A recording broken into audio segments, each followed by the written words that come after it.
Je vous salue dans le précieux nom de notre Seigneur et Sauveur Jésus-Christ. Bien-aimés frères et sœurs, shalom, shalom, que la paix de notre Seigneur et Sauveur Jésus-Christ soit votre partage. Une fois de plus, nous sommes dans la joie de vous accueillir dans votre chaîne YouTube. Voici l'époux autour de la parole de Dieu. Bien-aimés dans le Seigneur, aujourd'hui nous allons parler sur le fondement chrétien, c'est-à-dire les enseignements des bases qui nous aident dans notre vie et notre marche avec le Seigneur. Ce sont des enseignements auquel tout enfant de Dieu, tout ce qui se réclame être disciple de Jésus-Christ doit avoir ces enseignements. Non seulement doit avoir ces enseignements, mais aussi doit être capable de défendre l'évangile, de défendre les enseignements de Jésus, de défendre la parole de Dieu. Bien-aimés dans le Seigneur, Jésus nous a donné les 5 ministères dans l'Église. Jésus nous a donné des frères et sœurs qui peuvent nous aider à avoir la vraie parole, la parole vivante, la parole du Seigneur Jésus-Christ pour nous aider à avoir la connaissance qu'il nous faut. Bien-aimés dans le Seigneur, c'est possible d'avoir la connaissance. Vous ne pouvez avoir la connaissance que si vous suivez les enseignements de Jésus-Christ et aussi si vous méditez la parole de Dieu, si vous êtes vraiment plongé dans la parole de Dieu, eh bien, bien-aimé dans le Seigneur, vous aurez la connaissance qu'il vous faut pour votre foi et votre marche avec le Seigneur Jésus-Christ. Depuis le début de l'année, nous avons commencé une série des enseignements que nous avons intitulé le fondement chrétien, et puis il y a d'autres enseignements que nous avons intitulé la parole prophétique où nous étudions la prophétie, mais spécialement aujourd'hui, nous serons dans le fondement chrétien, dans notre leçon numéro 7 qui sera tout simplement la chute de l'homme. Qu'est-ce qui s'est passé sur la chute de l'homme? Eh bien, nous aurons par la grâce de Dieu à connaître toute la vérité sur la chute de l'homme. Il y a des choses qu'on nous dit aujourd'hui qui ne tiennent pas la route. Il y a des choses aujourd'hui que les gens ne veulent pas comprendre. Eh bien, bien-aimés dans le Seigneur, par la grâce de Dieu, nous allons essayer de vous expliquer passage verset après verset avec la parole de Dieu comme base. Eh bien, nous allons essayer de vous expliquer ce qui s'est réellement passé. Nous voulons recommander ce moment entre les mains du Seigneur avant que nous puissions commencer notre enseignement numéro 7 sur la chute de l'homme dans cette série des enseignements sur le fondement chrétien. Éternel Dieu de gloire, Dieu Tout-Puissant, nous te bénissons pour ces moments, nous te recommandons ces moments entre tes mains. Nous prions que tu nous enseignes, enseigne-nous ta parole. Saint-Esprit, glorifie Jésus, enseigne-nous toutes choses. Seigneur, ouvre nos esprits, ouvre notre intelligence, ouvre nos cœurs, afin que nous puissions recevoir ta bonne parole. Merci pour tous ces temps que nous allons passer ensemble avec toi dans ta parole. Enseigne-nous quelque chose de nouveau. Seigneur, enseigne-nous quelque chose, un plus dans notre vie. Bénis mes frères et sœurs qui nous suivent à la maison. Que ton nom soit glorifié pour ces moments. Contrôle tous ces moments. Que tout ce qui n'est pas de toi soit chassé au nom puissant de Jésus-Christ. Nous proclamons ta Seigneurie. Nous proclamons ces merveilleux moments autour de ta parole bénie au nom puissant de Jésus-Christ. Amen. Bien-aimés dans le Seigneur, aujourd'hui, nous allons parler dans notre 7e leçon sur cette série des enseignements sur le fondement chrétien. Eh bien, cette 7e leçon s'intitule La chute de l'homme. Alors, avant que je puisse entrer vraiment dans le vif du sujet, je ne vais pas faire la révision de tout ce que nous avons déjà enseigné et dit. Vous avez heureusement tous ces enseignements sur notre compte YouTube. Voici l'époux. Si vous allez vous rattraper de tout ce que nous avons déjà dit. Pour aujourd'hui, je vais juste parler de 7 choses à retenir sur l'homme avant sa chute. Ce sont des choses qui ont été déjà dites dans nos précédents enseignements. Mais ici, je vais faire une sorte de résumé pour dire 7 choses, au fait, que nous ne devons pas perdre de vue, que nous devons savoir sur l'homme avant sa chute. La première des choses qu'il faut comprendre est que l'homme était différent des autres créatures. Je dis, l'homme était différent des autres créatures. Je vais lire 2 versets avec vous et je vais vous donner là où se situe la différence. Premier verset, dans Genèse au chapitre 1, le verset 26, si portez-moi, nous allons beaucoup lire la parole de Dieu. Je ne peux pas enseigner et ne pas lire la Bible. Donc si j'enseigne, cela veut dire nous lisons la parole de Dieu. Eh bien, vous devez être prêt à vérifier avec moi les Écritures comme c'était le Béréen. Ces gens, on les enseignait, ils avaient des sentiments nobles. Ils vérifiaient tout ce qu'on leur enseignait pour savoir si c'était en accord avec la parole. Bien-aimés dans le Seigneur, ayez ces sentiments lorsqu'on vous enseigne, vérifiez dans les Écritures. Donc je suis dans Genèse au chapitre 1, le verset 26, la Bible dit: puis Dieu dit, faisons l'homme à notre image, selon notre ressemblance, et qu'il domine sur le poisson de la mer, sur les oiseaux du ciel, sur le bétail, sur toute la terre, et sur tous les reptiles qui rampent sur la terre. Bien-aimé dans le Seigneur, l'homme a été fait différent de toutes les créatures. Je dis bien, l'homme a été fait différent de toutes les créatures. Et la différence se trouve d'abord au niveau de la ressemblance. La grande différence, bien aimé d'abord, c'est au niveau de la ressemblance. Donc, vous voyez que l'homme a été créé selon l'image, à l'image de Dieu et selon sa ressemblance. J'ai expliqué ça dans notre précédent enseignement. Donc, l'image et la ressemblance de Dieu, bien aimé dans le Seigneur, fait à ce que l'homme soit une créature hors norme, soit une créature à part dans tout l'univers. Vous voyez, bien aimé dans le Seigneur, ça c'est quelque chose à ne pas oublier. Deuxième chose, vous avez dans Genèse au chapitre 3, le verset 8 au verset 9. Genèse chapitre 3, 8 à 9. La Bible dit: alors ils entendirent la voix de l'Éternel Dieu qui parcourait les jardins vers le soir, et l'homme et sa femme se cachèrent loin de la face de l'Éternel Dieu, au milieu des arbres du jardin. Mais l'Éternel Dieu appela l'homme et lui dit: où es-tu? Donc ici nous voyons, c'est vrai qu'ici c'est déjà après la chute, mais quand vous considérez ces versets, vous allez vous rendre compte tout de suite que l'homme et la femme bénéficiaient de la communion avec Dieu. Cela veut dire, Dieu n'a pas seulement créé l'homme et la femme, il les a placés dans le jardin d'Éden. Non, Dieu avait aussi des temps où il venait communier avec eux. Et ici, ces jours-là, lorsque Dieu vient pour communier avec eux, eh bien, l'homme n'était pas au lieu des rendez-vous, l'homme n'était pas au lieu du culte, l'homme n'était pas au lieu où il communiait avec le Seigneur. Vous voyez? Donc ici, on dit que la voix de l'Éternel parcourait les jardins et le Seigneur s'étonne de ce que l'homme n'est pas là. C'est-à-dire, Dieu avait l'habitude de rencontrer l'homme dans un point. Et la Bible dit même que non, l'homme et la femme sont allés se cacher, c'est-à-dire ils sont allés dans un autre endroit qui était, voilà, pour eux, un lieu de retranchement.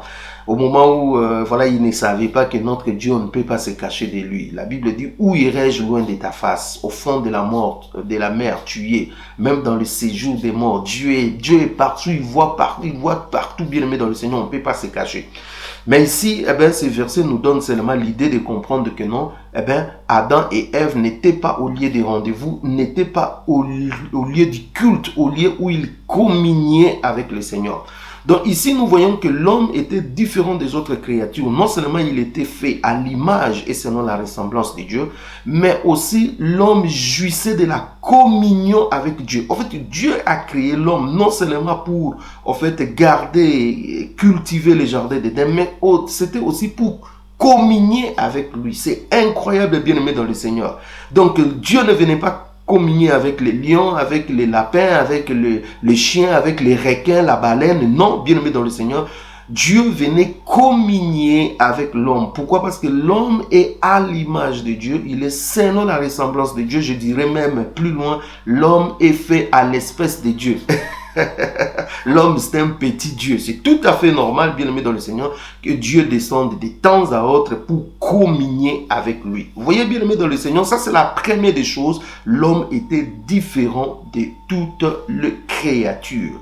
Deuxième chose, l'homme gérait et dominait la création. Ça, il ne faut pas oublier, bien aimé dans le Seigneur. L'homme gérait et dominait la création.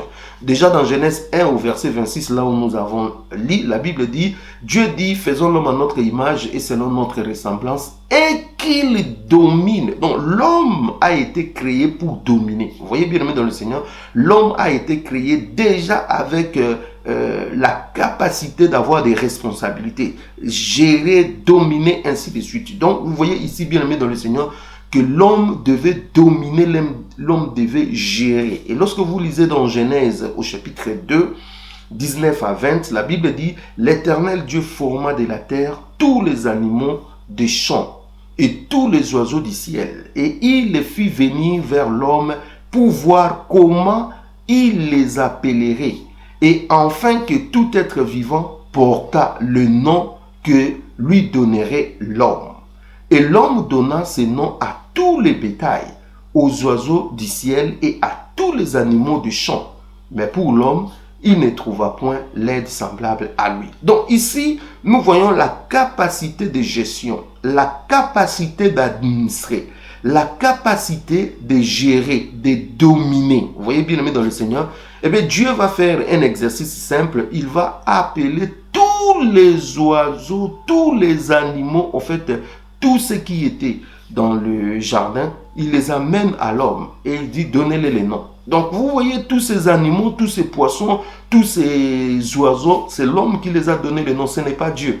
C'est incroyable et bien aimé dans le Seigneur. C'est pour vous montrer la capacité que l'homme avait au départ. C'est là où je suis contre tout ce qui parle de l'évolution. Eh bien, l'homme est le fruit de l'évolution, il a quitté ceci, il est devenu ceci. Non. Ici, la Bible nous montre, bien aimé dans le Seigneur, que l'homme a été créé à une haute dimension. Vous voyez, bien aimé dans le Seigneur, il avait la capacité, sans bic, sans ordinateur, sans avoir des références, rien qu'en regardant comme ça, il dit, celui-ci c'est un lion. Et quand l'homme appelle celui-ci lion, celui-ci léopard, eh bien, derrière ces noms-là, il y a toutes les caractéristiques de cet animal-là, de cette créature-là. Vous voyez bien aimé dans le Seigneur. Et non seulement il les a nommés, mais il a retenu lui-même aussi les noms qu'il les a donnés. C'est incroyable, bien aimé, pour voir les niveaux où l'homme avait avant la chute. Donc avant la chute, l'homme était comme un petit Dieu. Je ne sais pas si quelqu'un est en train de comprendre. Je dis, l'homme était comme un petit Dieu. Vous voyez bien aimé dans le Seigneur, de toutes les façons, la Bible dit, il est créé peu inférieur à Dieu. Vous voyez bien aimé dans le Seigneur.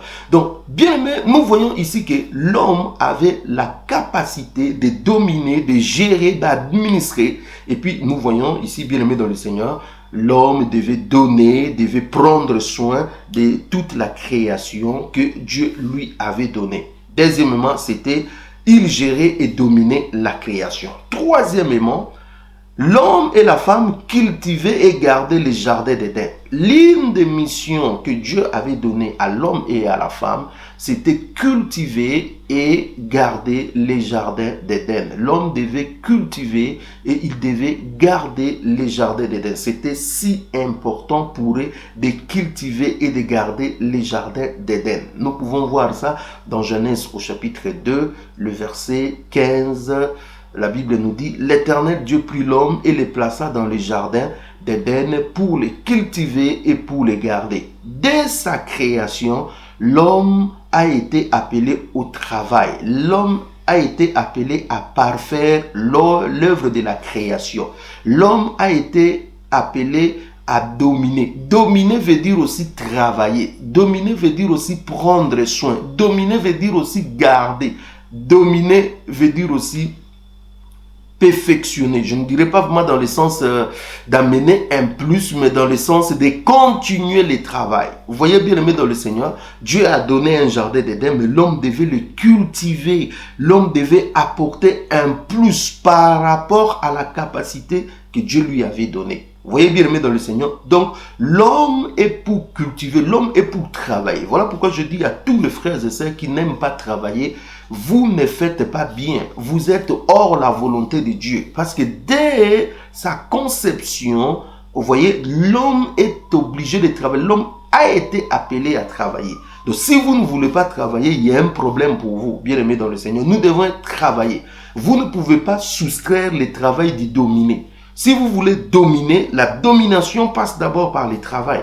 Voilà pourquoi beaucoup de gens, ils disent, nous allons dominer, nous allons dominer. Mais vous allez dominer comment si vous ne travaillez pas, si vous n'avez pas des affaires, si vous n'avez pas des initiatives, si vous ne voulez pas apporter un plus. Vous voyez bien aimé dans le Seigneur. Même dans l'église, on dit toujours, voilà, l'église doit dominer, l'église doit dominer si nous travaillons bien aimé dans le Seigneur. Si nous ne travaillons pas dans le champ de Dieu, si nous ne travaillons pas pour le royaume de Dieu, comment l'église va dominer?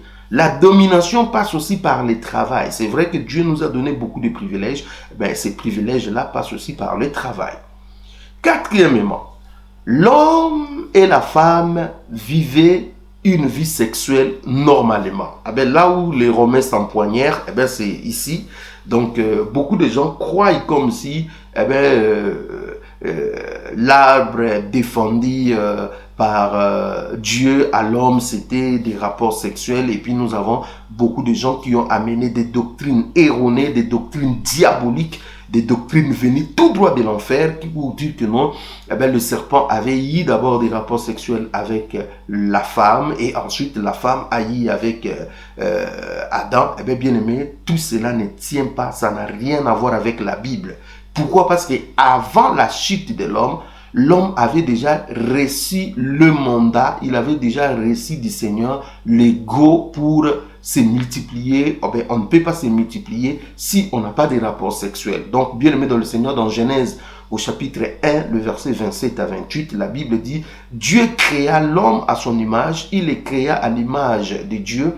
Il créa l'homme et la femme, Dieu les bénit et Dieu leur dit, soyez féconds. Quand on dit à quelqu'un, soyez féconds, cela veut dire quoi? Et il dit, multipliez, remplissez la terre et l'assujettissez, assujettissez et dominez sur le poisson de la mer, sur les oiseaux du ciel et sur tout animal qui s'émet sur la terre. Vous voyez bien aimé dans le Seigneur, Dieu donne déjà l'autorisation. C'est-à-dire, ces problèmes de rapports sexuels, on ne peut même pas parler de cela. Parce que bien aimé, Adam et Ève avaient déjà reçu l'autorisation de Dieu. Il dit, soyez féconds, multipliez-vous, remplissez la terre. Donc cela veut dire ils avaient déjà le droit d'avoir des rapports sexuels. Rien à voir avec ce qui se dit que non, ils ne connaissaient pas encore les rapports sexuels. C'est le serpent qui est venu leur enseigner. C'est faux, bien aimé dans le Seigneur, c'est faux. Donc il faut qu'on arrête de tels mensonges, bien aimés dans le Seigneur. Ces gens, ils ne veulent pas se contenter de ce que la Bible nous dit. Ils veulent aller au fait, pour séduire les gens, amener des choses qui sont contraires à la Bible. Nous devons rester dans ce qui nous est dit. La Bible n'a pas de tabou. Je dis, la Bible n'a pas de tabou. Même des choses qui touchent au sexe, la Bible nous dit clairement. Ici, on nous dit rien à voir avec le sexe. Il y a même des gens qui nous disent que non, l'histoire d'Adam et Ève, c'était que des images, c'était des métaphores, ainsi de suite. C'est faux, bien aimé dans le Seigneur. C'est faux. La Bible dit, ils ont l'esprit de l'Antichrist. Et l'une des choses que l'Antichrist, l'homme du péché, cherchera à faire, c'est de changer les lois et les temps. Les lois veut dire quoi? C'est la parole de Dieu. Modifier la parole de Dieu. Vous voyez aujourd'hui les gens qui disent que non, David et Jonathan, la Bible dit, ils s'aimaient, ainsi de suite, c'est que c'était des homosexuels. Vous voyez bien aimé dans le Seigneur, rien à voir avec tout ça. Vous voyez, les gens qui veulent justifier leur péché, leur doctrine diabolique, ils vont prendre des versets bibliques et commencer à utiliser les versets bibliques à leur manière. Nous devons faire très attention à tous ceux qui ont l'habitude de vouloir modifier les choses de Dieu pour leurs intérêts. Donc ici, Adam et Ève jouissaient d'une vie sexuelle normalement avant leur chute parce que Dieu, avant la chute, les avait déjà donné cette possibilité. On ne peut pas dire que quelqu'un est tombé au moment où il avait déjà la possibilité, il avait déjà l'ego. Notre Dieu n'est pas un Dieu qui dit un mot et puis il se contredit après, non. Donc ici, on voit que Dieu le dit, soyez féconds. Soyez féconds veut dire quoi? Multipliez, soyez multipliés, remplissez la terre. Cela veut dire quoi? Cela veut dire qu'ils devaient avoir des rapports sexuels, ils devaient jouir de leur vie sexuelle normalement. Donc, bien aimé, il y a vraiment une confusion que les gens essayent de plonger les gens. Et je ne sais pas d'où vient cette confusion, mais c'est vraiment triste. On ne peut pas parler que non, il y avait des rapports sexuels avec les serpents. Cela ne tient pas la route. Je dis cela ne tient pas la route. C'est contre la volonté de Dieu, contre la parole de Dieu. Ça n'a rien à voir avec la parole, avec la doctrine chrétienne. Contentons-nous de ce qui est dit. Oui, ça a été dit. L'homme ne devait pas manger le fruit. Point barre. Point 5. L'homme et la femme vivaient d'eux tous nus, sans avoir honte. À ce temps-là, il n'y avait pas des habits. Quelqu'un d'autre me dira, mais pourquoi quand ils ont mangé le fruit, ils ont eu honte, cela veut dire que... mais non, bien-aimé dans le Seigneur, mais non, ça n'a rien à voir. Les animaux que nous voyons ici, les animaux, les chiens, les lions, ainsi de suite, ils sont nus. Ils sont nus. Est-ce que dans leur nudité, ils n'ont pas de rapports sexuels? Ils ont des rapports sexuels, mais ils sont nus. Est-ce qu'ils ont déjà eu honte de leur nudité? Non. Mais ils ont eu une vie sexuelle normalement, ils se multiplient, ils remplissent aussi la terre. Vous voyez bien, aimé dans le Seigneur. Cela veut dire, le sexe n'avait rien à voir avec ici. Rien à voir. Donc ici, on voit que, en fait, l'homme et la femme, ils étaient nus, mais sans se rendre compte qu'ils étaient nus. Pourquoi? Parce qu'ils étaient couverts de la gloire de Dieu. Ils étaient couverts de la gloire de Dieu. C'est ce qui fait que, en fait, la gloire de Dieu empêchait qu'ils voient leur nudité. Vous voyez, bien aimé dans le Seigneur, lorsqu'on est couvert de la gloire de Dieu, bien aimé, on ne peut pas être nu. Mais lorsqu'il n'y a plus la gloire de Dieu dans ta vie, la nudité se fait voir. Que ce soit la nudité spirituelle, que ce soit la nudité physique, lorsque vous êtes couvert de la grâce, de la gloire de Dieu, bien aimé dans le Seigneur, vous ne pouvez pas vous sentir nu. Mais lorsqu'il n'y a plus cette gloire, cette grâce, vous êtes nu, bien aimé dans le Seigneur. Voilà pourquoi Dieu nous donne le vêtement du salut, le manteau de la délivrance, bien aimé dans le Seigneur, afin que nous soyons couverts. Dans l'Apocalypse, il dit, parce que tu es ni aveugle, viens à moi, je te donnerai des vêtements. Vous voyez, bien aimé, la parole de Dieu, c'est le vêtement qui nous fait revêtir l'esprit. Vous voyez bien, mais nous sommes revêtus de vêtements du salut, bien aimé dans le Seigneur. Si vous n'avez pas Jésus-Christ, vous êtes nus, quels que soient vos Versace, Aïssé Miyake, Gucci, Chanel, je ne sais pas quelle griffe, quelle marque vous pouvez mettre, bien aimé dans le Seigneur. Vous êtes nus. Yoji, ça n'a rien à voir, bien aimé, avec le spirituel. Yoji Amamoto, c'est bien, mais bien aimé dans le Seigneur, sur le plan spirituel, on est nus. Bien-aimé dans le Seigneur. Point 6. Ils avaient pour nourriture les herbes et le fruit. La Bible nous dit dans Genèse chapitre 9, le chapitre 1, le verset 29, et Dieu dit, voici, je vous donne toute herbe portant de la sémence et qui est à la surface de toute la terre, et tout l'arbre ayant en lui du fruit d'arbre et portant la sémence, ça sera votre nourriture. En ces temps-là, bien-aimés dans le Seigneur, il n'y avait pas de brochettes, il n'y avait pas de la viande filée, il n'y en avait pas poulet rôti, il n'y avait pas tout ça, bien-aimés dans le Seigneur. L'homme se nourrissait de fruits et de l'herbe. De même également pour les animaux. Aucun animal était féroce, était sauvage. Les lions habitaient calmement avec l'agneau. Il n'y avait pas les histoires d'agression de manger l'autre, non.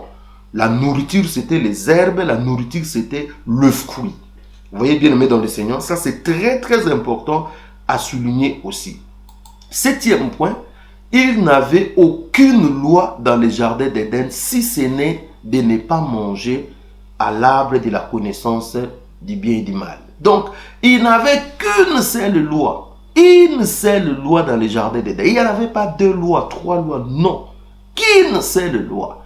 Et cette loi était quoi? De ne pas manger le fruit de l'arbre de la connaissance du bien et du mal. Dans Genèse au chapitre 2, 16 à 17, la Bible dit, l'Éternel Dieu donna cet ordre à l'homme. Tu pourras manger de tous les arbres du jardin, mais tu ne mangeras pas de l'arbre de la connaissance du bien et du mal. Car le jour où tu en mangeras, tu mourras. Donc Dieu avait donné seulement une seule loi à l'homme. Il dit, tu peux manger de tout. Nous avons vu avec vous, la nourriture de l'homme, c'était aussi les fruits. Il dit, mangez tout ce qui est dans le... Mangez tout, sauf le fruit de l'arbre de la connaissance du bien et du mal, tu ne manges pas. Bien aimé, ici la Bible est claire. Ça n'a rien à voir avec les sectes. Je continue à insister parce que je connais beaucoup de gens qui ont égaré les enfants de Dieu. Ici, on parle bien de l'arbre, on parle du fruit. Rien à voir avec tout ce qu'on est en train de nous raconter à gauche et à droite. Je suis désolé pour ceux qui veulent compliquer la Bible. Je suis vraiment désolé. Donc ici, on voit qu'il s'agissait de l'arbre. Donc Dieu les a donné une seule loi. Et cette loi, c'était quoi? Eh bien, de ne pas toucher le fruit qui était de la connaissance du bien et du mal, de ne pas manger. Nous passons maintenant au deuxième point qui était la tentation. Premièrement, nous avons parlé cette chose à savoir sur l'homme. L'homme était différent des autres créatures parce qu'il était créé à l'image et à la ressemblance de Dieu et aussi parce qu'il vivait la communion avec Dieu. Deuxièmement, il gérait et dominait sur la création. Troisièmement, il cultivait et gardait les jardins d'Éden. Quatrièmement, ils avaient, l'homme et la femme, une vie sexuelle avant la chute normalement. Cinquièmement, ils vivaient tous de nus sans avoir honte. Sixièmement, ils avaient comme nourriture les herbes et le fruit. Et puis, septièmement, ils avaient qu'une seule loi qui était de ne pas toucher aux fruits de l'arbre de la connaissance du bien et du mal. Deuxième grand point, maintenant, la tentation. La tentation. La tentation de l'homme par le diable était l'ultime moment de vérité. Pourquoi je dis l'ultime moment de vérité? Parce qu'à un moment donné, l'homme devait choisir entre Dieu et Satan. C'était l'occasion pour l'homme de montrer son amour et sa loyauté à Dieu. Malheureusement, l'homme a manqué les rendez-vous. Donc c'était vraiment une occasion où l'homme devait montrer sa loyauté et puis sa fidélité à Dieu, son amour à Dieu. Mais malheureusement, l'homme a raté les rendez-vous. Ce moment devait finir par arriver. Quoi qu'il en soit, bien aimé dans le Seigneur, je suis désolé, je n'aime pas aller au dos, voilà, je n'aime pas aller de façon contournée. Je dis, quoi qu'il en soit, ce moment devait arriver. Pourquoi? Parce qu'il y avait la présence du mal dans les jardins d'Éden. J'ai commencé à le dire depuis l'enseignement précédent. Quand l'homme était créé, Satan était là. Satan était là déjà sur la terre. Donc, Satan a séduit un tiers des anges dans le ciel. Donc, ce moment devait arriver tôt ou tard. Et la Bible nous dit, il y avait l'arbre de la connaissance du bien et du mal qui était au milieu du jardin. Cela veut dire que ça devait arriver. Le moment de vérité devait arriver tôt ou tard. Je dis, tôt ou tard, le moment de vérité devait arriver. Alors que l'homme ne connaissait pas le diable, ni le mal, Satan, par contre, connaissait qui était l'homme. Parce que, en fait, l'homme ne connaissait ni le mal, ni le diable. Mais le mal, le diable était tout autour de lui. Satan connaissait. Vous voyez, Satan, a posé son piège. Et il faut aussi comprendre que le diable avait eu suffisamment le temps d'observer l'homme avant de poser son piège. C'est-à-dire, il observait l'homme, il le regardait dans sa routine, il le regardait comment il faisait. Et il a trouvé que sans son intervention, l'homme ne pouvait jamais... Là, je dis, ça c'est ma compréhension telle que je vois la parole de Dieu. Sans l'intervention du diable, l'homme n'allait pas toucher l'arbre de la connaissance du bien et du mal. C'était ancré à lui. C'est parce qu'il a été séduit. C'est parce qu'il a été dérouté par le diable. Mais ni était l'intervention du diable de venir le plonger dans ses désordres, probablement il n'allait pas toucher à cela. Voilà pourquoi le diable a attendu, il voit que non, il ne touche pas. Il vient lui-même les pousser dans cela. D'où la ruse, une façon étrangère d'aborder la femme dans une opération de séduction de grande envergure. Bien-aimé dans le Seigneur, Satan a décidé d'aller lui-même à la rencontre de l'homme, parce que l'homme ne touche pas à l'arbre. L'homme respecte la parole de Dieu, l'ordre de Dieu. La Bible nous dit dans Genèse au chapitre 3, 1 à 6, je lis avec vous. Le serpent était le plus rusé de tous les animaux des champs que l'Éternel Dieu avait fait. Il dit à la femme, Dieu a-t-il réellement dit, vous ne mangerez pas de tous les arbres du jardin? La femme répondit au serpent, nous mangeons du fruit des arbres du jardin. Mais quant au fruit de l'arbre qui est au milieu du jardin, Dieu a dit, vous n'en mangerez point et vous n'y toucherez point, de peur que vous ne mouriez. Alors le serpent dit à la femme, vous ne mourrez point, mais Dieu sait que le jour où vous en mangerez, vos yeux s'ouvriront et que vous serez comme de Dieu, connaissant le bien et le mal. La femme vit que l'arbre était bon à manger et agréable à la vie, et qu'il était précieux pour ouvrir l'intelligence. Elle prit de son fruit et en mangea. Elle en donna aussi à son mari qui était auprès d'elle, et il en mangea. Alléluia. Ici, 3 opérations menées par le diable pour tromper l'homme. Eh bien, quand vous regardez un tout petit peu ces textes, quand vous regardez un peu de près, vous allez voir 3 grandes opérations que le diable a menées pour tromper, pour basculer l'homme. Je suis en train de dire, l'homme est passé des temps dans le jardin d'Éden sans pour autant s'approcher de l'arbre de la connaissance du bien et du mal. Ni était l'intervention de Satan d'intervenir, c'est-à-dire de se mêler dans cette affaire. Probablement Adam et Ève n'allaient même pas manger l'arbre de la connaissance du bien et du mal. Vous voyez, s'ils sont arrivés à tomber, c'est parce que le diable les a séduits. Et le diable, c'est ça son travail, séduire les gens. Au ciel, il en avait déjà séduit 1/3 des anges. Mais regarde la manière dont le diable aborde l'homme. Et puis, une chose encore, j'aimerais préciser. Lorsque la femme est en train de parler au serpent, la femme ne se rend pas compte qu'il parle avec le diable. C'est-à-dire, pour la femme, il parle avec le serpent naturellement. Vous voyez, bien aimé dans le Seigneur. C'est-à-dire, la femme ne sait pas que derrière le serpent se cache déjà quelqu'un qui s'appelle le diable. Vous voyez, c'est-à-dire, ils combattaient un ennemi qu'ils ne connaissaient pas. Ils n'avaient aucune idée sur le diable. Vous voyez, bien aimé dans le Seigneur. Alors, première opération, Satan crée la doute et la confusion autour de la parole de Dieu, autour de la loi que Dieu a donnée à l'homme et à la femme. Parce que je vous ai dit, Dieu n'avait donné qu'une seule loi à l'homme et à la femme, de ne pas toucher à l'arbre de la connaissance du bien et du mal. Une seule loi. Et c'est sur cette seule loi que le diable vient créer la confusion et le doute. Il dit, Dieu a-t-il réellement dit, vous ne mangerez pas de tous les arbres du jardin? Je vous ai montré au départ que Dieu a dit, vous allez manger de l'herbe et tout le fruit. Vous voyez, tout le fruit du jardin, mangez. Les herbes qui ont des semences, mangez. Mais seulement, vous ne mangerez pas l'arbre de la connaissance du bien et du mal. Mais ici, quand le diable pose la question, il pose une question qui amène la confusion, qui amène le trouble, qui amène les doutes. Il dit, Dieu a-t-il réellement dit, vous ne mangerez pas de tous les arbres du jardin? Ce n'est pas ce que Dieu a dit. Et lui, il sait que ce n'est pas ce que Dieu a dit. Mais il pose cette question juste pour amener des doutes, pour amener la confusion. Et la femme réplique, la femme dit, non, nous mangeons. Il dit, nous mangeons de tous les arbres, sauf l'arbre de la connaissance du bien et du mal.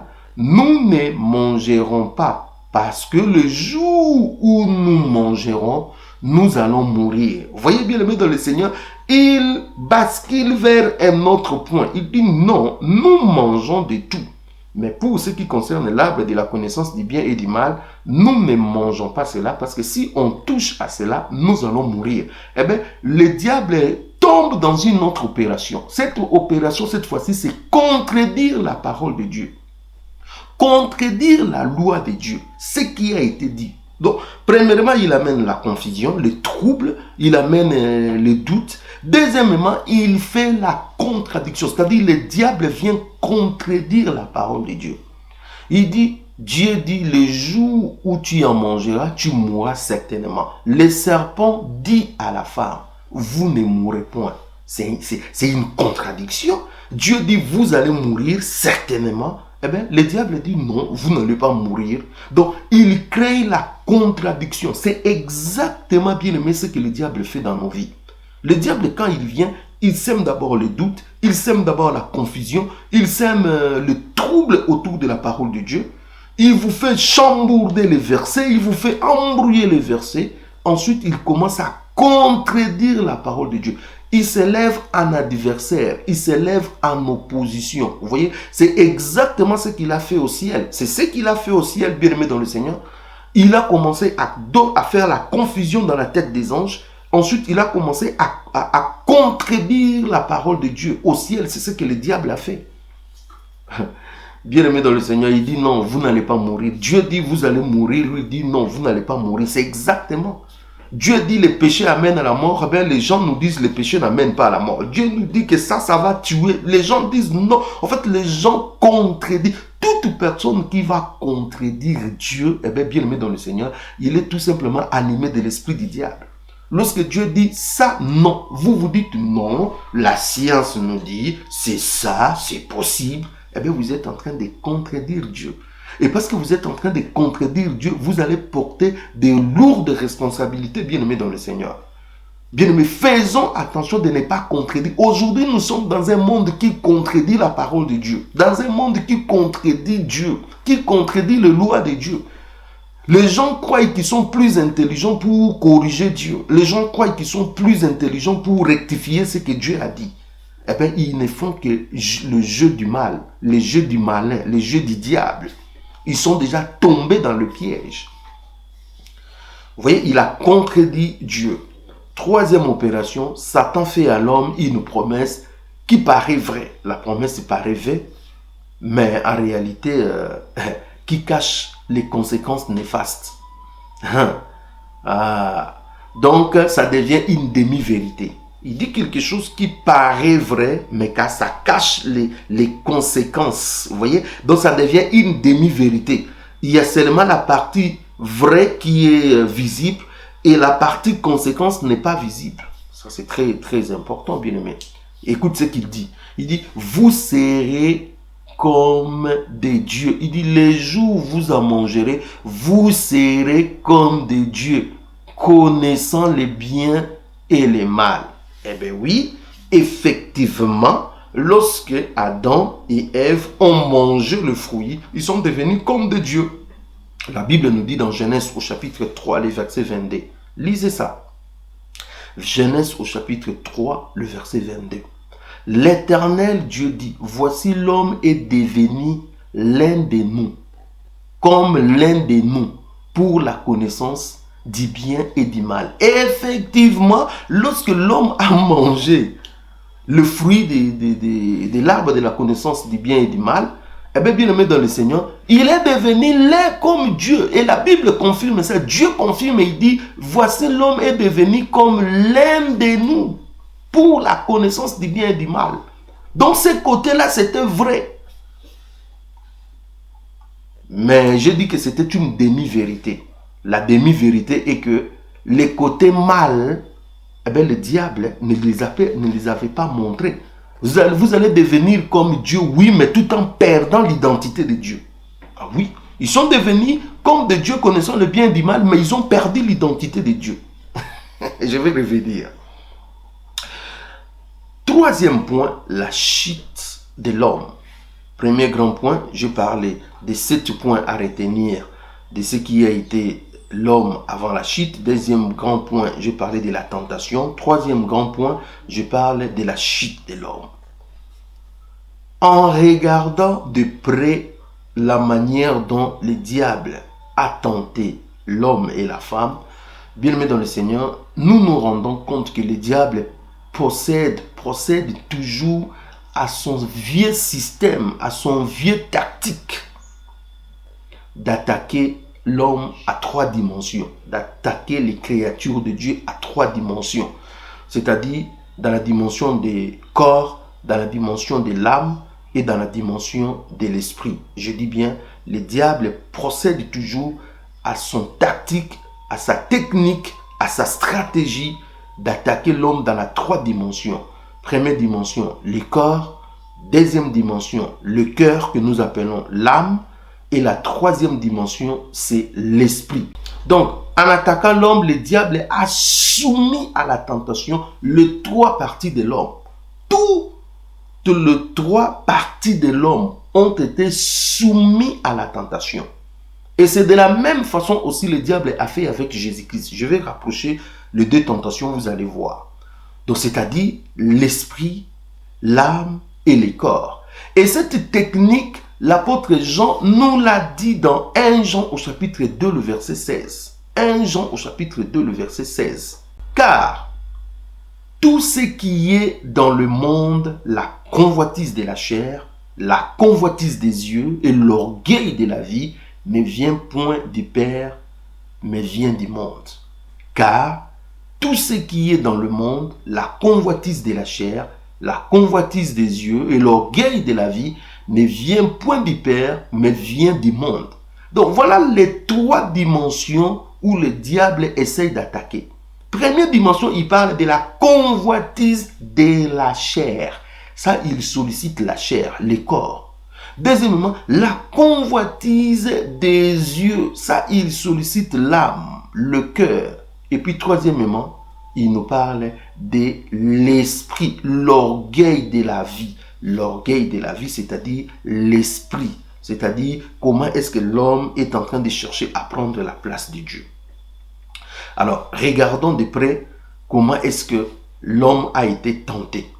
La Bible nous dit, le corps a été soumis à la tentation. La femme vit que l'arbre était bon à manger. Ça, c'est très important, bien aimé dans le Seigneur. La femme vit que l'arbre était bon à manger. Ça, c'est important. J'aimerais bien aimer dans le Seigneur que nous puissions, que je puisse vous donner vraiment la référence exacte de cela dans 3, voilà, le verset 6. J'aimerais que nous puissions bien observer le verset 6 du chapitre 3 de Genèse. Genèse au chapitre 3, le verset 6. C'est là où il y a en fait cette histoire que nous sommes en train de parler. Donc, la Bible dit, dans Genèse au chapitre 3, le verset 6, la Bible nous dit, la femme vit que l'arbre était bon à manger. C'est-à-dire, la convoitise de la chair par rapport à 1 Jean au chapitre 2, le verset 16. Donc, à ce niveau, c'est le corps qui est sollicité. Le corps est sollicité dans la tentation.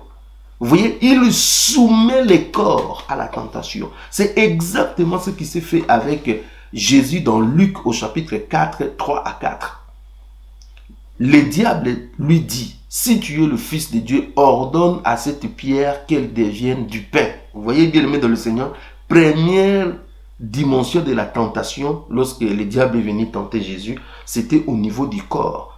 Il veut à ce que Jésus puisse changer la pierre en pain. Vous voyez, Jésus lui répondit, il est écrit, l'homme ne vivra pas de pain seulement. Il voulait que Jésus puisse tomber dans la dimension du corps parce que Jésus avait faim. Vous voyez, c'est ce que, au fait, la technique qu'il a employée aussi pour chuter l'homme. Vous voyez, l'homme a vu que le fruit était bon à manger. Ça, c'est la chair qui veut manger, le corps qui réclame. Et l'homme, bien aimé dans le Seigneur, a cédé. Deuxièmement, toujours dans ce verset 6, la Bible dit « est agréable à la vue ». L'homme a cédé dans son cœur, dans son âme. Parce que quand on parle du cœur, on voit l'âme. Vous voyez, l'homme a cédé dans son cœur. L'homme a cédé dans son âme. La convoitise des yeux. Vous voyez bien aimé dans le Seigneur, l'âme a été en fait sollicitée et l'âme a cédé bien aimé dans le Seigneur. De même également Jésus, lui, il a été tenté aussi au niveau du cœur. Dans Luc au chapitre 4, 5 à 8. Luc 4, 5 à 8, la Bible dit, le diable l'ayant élevé, lui montrant en un instant tout le royaume de la terre. Vous voyez, la vue, ce qui est agréable à la vie.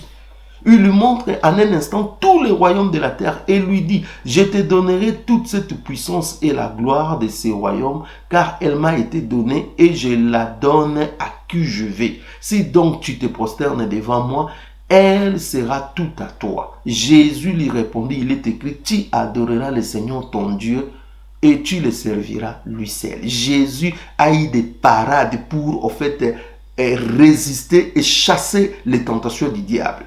Mais l'homme, malheureusement, n'a pas eu de solution de rechange. Vous voyez, bien aimé dans le Seigneur, ça c'est au niveau de l'âme, agréable à la vie. Le diable vous fait miroiter des choses, il faut vous fait voir, rêver des choses. Et l'homme a cédé. Jésus a résisté pour la deuxième fois. Troisièmement, toujours le verset 6, la Bible nous dit que l'arbre était précieux pour ouvrir l'intelligence. Ça, c'est nous sommes au niveau de l'esprit. Vous voyez, la tentation au niveau de l'esprit. La Bible nous dit dans Job au chapitre 38, le verset 36, qu'il a mis la sagesse dans le cœur ou qu'il a donné l'intelligence à l'esprit. L'intelligence à l'esprit. Vous voyez bien aimé dans le Seigneur. L'arbre, le fruit était précieux pour ouvrir l'intelligence. Vous voyez? Donner l'intelligence à l'esprit. Ça, c'est l'orgueil de la vie. Par rapport à ce que 1 Jean nous parle. Ça, c'est l'orgueil de la vie. L'orgueil, bien aimé dans le Seigneur. Souvenez-vous, ce qui a conduit le diable à la chute, c'était l'orgueil. Et qu'est-ce que l'orgueil dit? L'orgueil dit, eh bien, moi je suis Dieu. Il voulait placer son trône au-dessus des étoiles. Voilà pourquoi dans Apocalypse, la Bible nous dit que non, il va tout simplement dans les temps de la fin, il va tout simplement s'auto-proclamer Dieu. Vous voyez bien dans le Seigneur, il va s'auto-proclamer Dieu parce qu'il a toujours rêvé d'être Dieu. Il va s'auto-proclamer Dieu. Vous voyez bien aimé dans le Seigneur. L'orgueil de la vie, en fait, nous fait penser que nous sommes des dieux. Vous voyez, nous fait penser que nous sommes plus que de Dieu. Vous voyez, l'homme a dit, oui, ben, si je mange ça, je serai comme Dieu. Je serai comme Dieu. C'est parce que le diable, lui aussi, il avait rêvé d'être comme Dieu.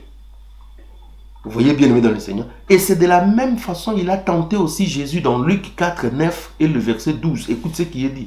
Le diable les conduisit encore à Jérusalem, les plaça sur le haut du temple et lui dit, si tu es le Fils de Dieu, jette-toi d'ici en bas. Jésus lui répondit, il est écrit, tu ne tenteras point le Seigneur ton Dieu. Ça, c'est tenter Dieu. C'est-à-dire, il lui dit, il lui amène sur le haut du temple et il lui dit, jette-toi. C'est-à-dire, fais quelque chose par orgueil, fais quelque chose par ta volonté, fais quelque chose pour ta propre gloire. En gros, deviens Dieu, fais ce que toi tu veux. En gros, c'est ça. Devenez toi-même Dieu, fais ce que tu veux. Fais quelque chose selon ton propre chef, non plus sous la dépendance de Dieu, mais selon ton propre chef, selon ta propre volonté. Vous voyez bien aimé dans le Seigneur. Mais Jésus a dit, tu ne tenteras pas le Seigneur ton Dieu. Mais alors que l'homme a vu que l'arbre était précieux pour ouvrir l'intelligence, pour le faire devenir comme Dieu, eh bien il a cédé. Il n'a pas eu une solution de rechange pour barrer cela. Bien aimé dans le Seigneur. Vous voyez bien aimé dans le Seigneur, le diable pose ses tentations à 3 dimensions. Il attaque les corps, il attaque le cœur, il attaque l'esprit. Donc, il sait que dans ces 3 dimensions où il pose sa tentation, il y a une dimension où tu pourras bien céder. Donc, l'homme a cédé à la tentation dans la 3 dimensions, mais nous bénissons le second Adam lorsqu'il est venu. Il a résisté à la tentation aussi dans les 3 dimensions. Là où Adam est tombé dans ces 3 dimensions, Jésus a résisté et il a vaincu le diable dans la tentation dans les 3 dimensions aussi. Que Dieu soit béni. En mangeant le fruit, l'homme est tombé dans la tentation dans ces 3 dimensions et a eu la connaissance du bien et du mal. Cependant, il a perdu son identité. Son identité, c'était quoi? Il était à l'image et à la ressemblance de Dieu. Il était comme un petit Dieu. Il était de l'espèce divine. Il a perdu cette identité. Satan connaissait le bien et le mal, mais il n'avait pas l'identité de Dieu. Satan connaissait le bien et le mal, mais il n'avait pas l'identité de Dieu. L'homme ne connaissait pas le bien et le mal, mais il avait l'identité de Dieu. Ça, je ne sais pas si vous êtes en train de comprendre. L'homme n'avait pas besoin de connaître le bien et le mal, mais il avait l'identité de Dieu. Le bien lui suffisait.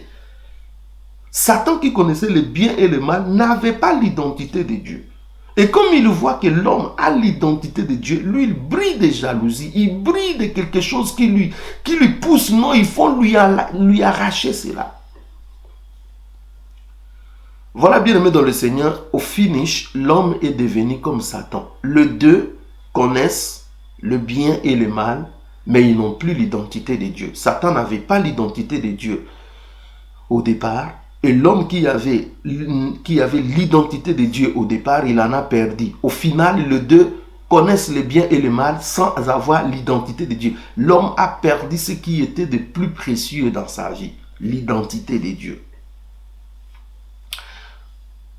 Que veut dire la connaissance du bien et du mal? C'est la connaissance du Dieu créateur, mais aussi de Satan les rebelles. Parce que le mal, c'est Satan. Il est le père du mal, le père des mensonges. C'est lui qui a engendré le mal, c'est le diable. Donc quand on parle de connaissance du bien, c'est la connaissance de Dieu. Connaissance du mal, c'est la connaissance de Satan. En gros, l'arbre de la connaissance du bien et du mal cachait un étranger présent dans le jardin d'Éden. Donc, quand on parlait de l'arbre de la connaissance du bien et du mal, le bien c'est Dieu qui s'est révélé à eux, qui était avec eux, qui était en communion avec eux, qui leur parlait. Mais Satan était caché. Il était caché où? Dans l'arbre de la connaissance du bien et du mal. Il était là, mais il ne pouvait pas se révéler. Il n'avait pas droit. Il s'est caché derrière.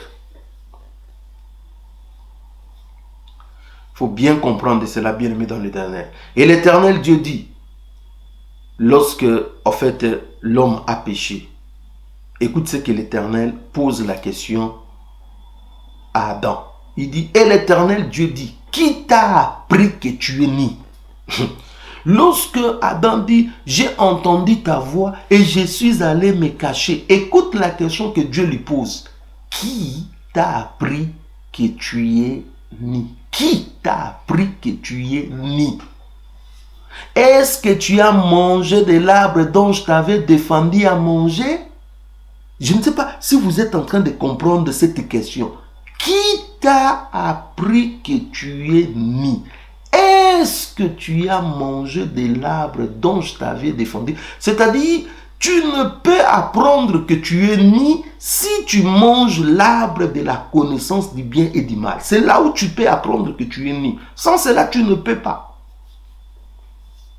Cela veut dire qui est lié à l'arbre de la connaissance du bien et du mal. Donc, l'arbre de la connaissance du bien et du mal cachait qui? Le qui là, c'est qui? C'est le diable. C'est Satan. L'arbre de la connaissance du bien et du mal cachait Satan derrière. En gros, Dieu a parlé de Satan à l'homme dans un langage codé.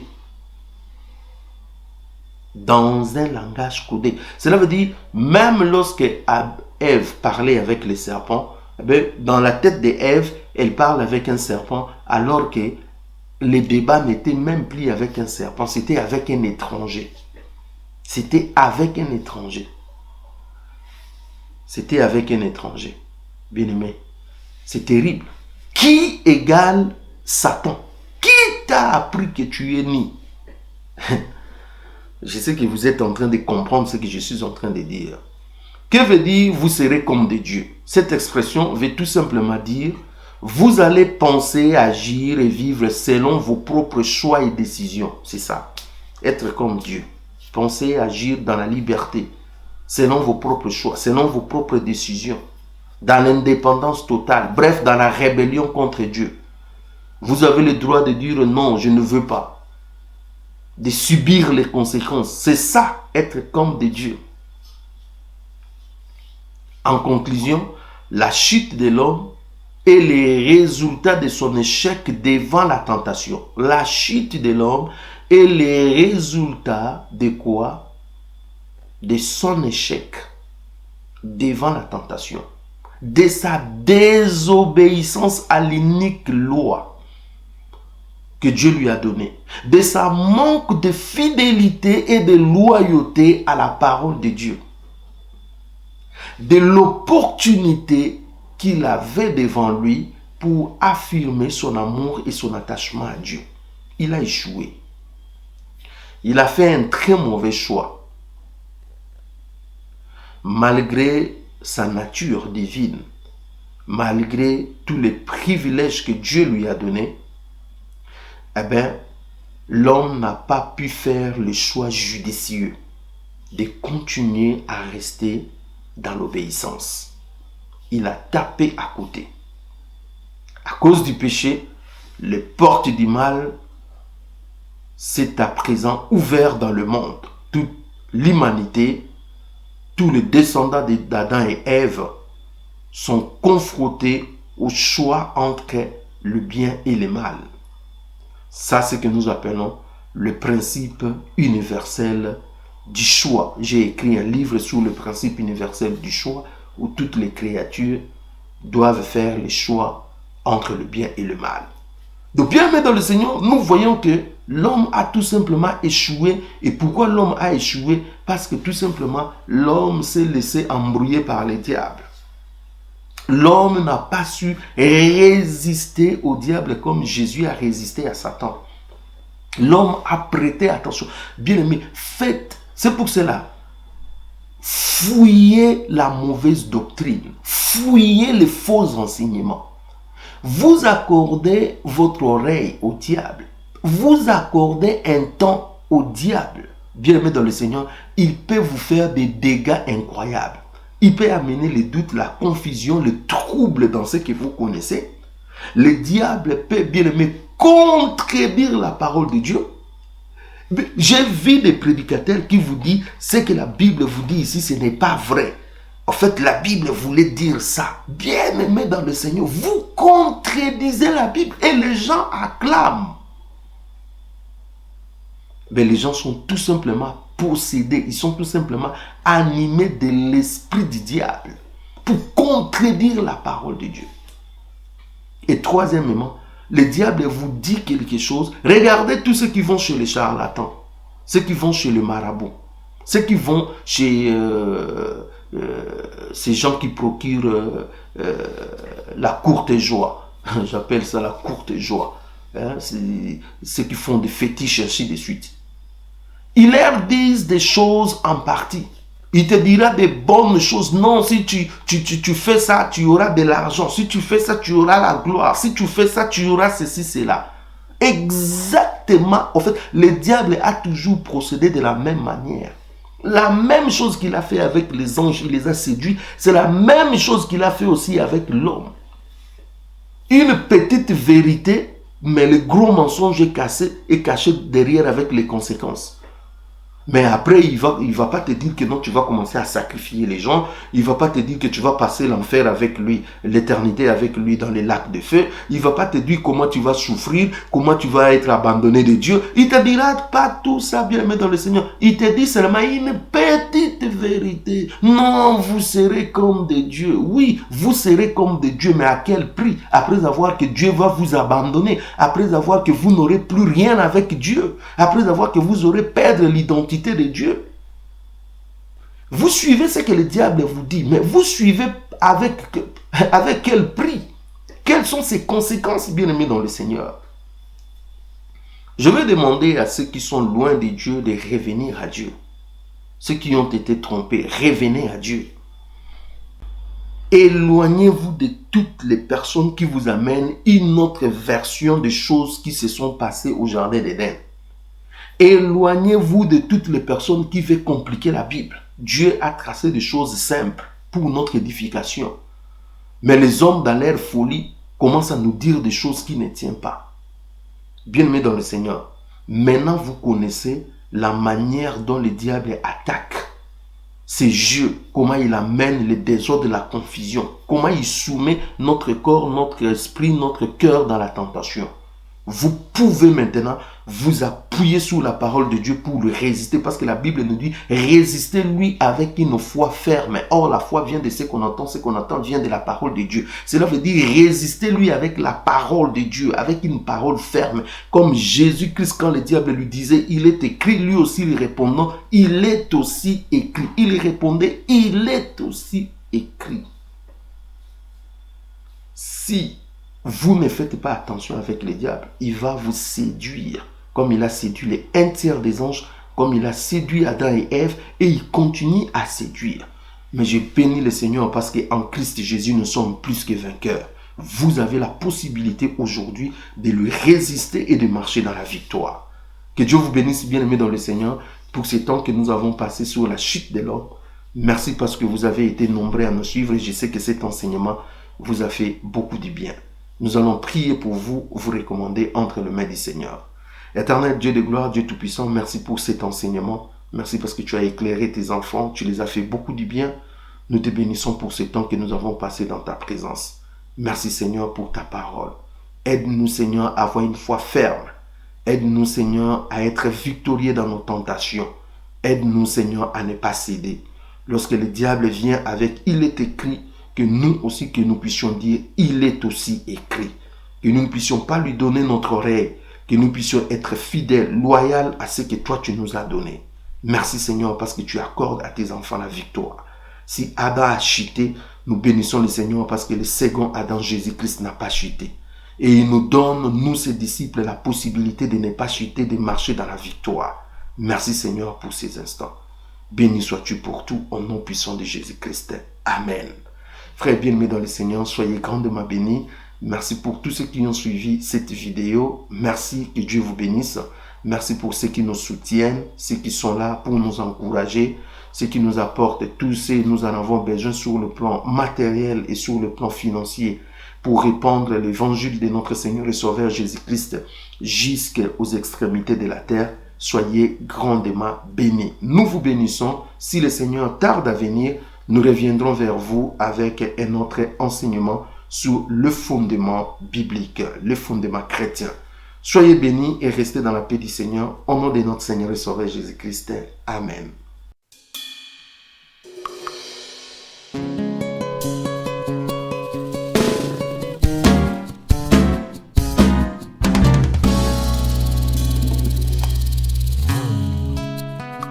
Ooh.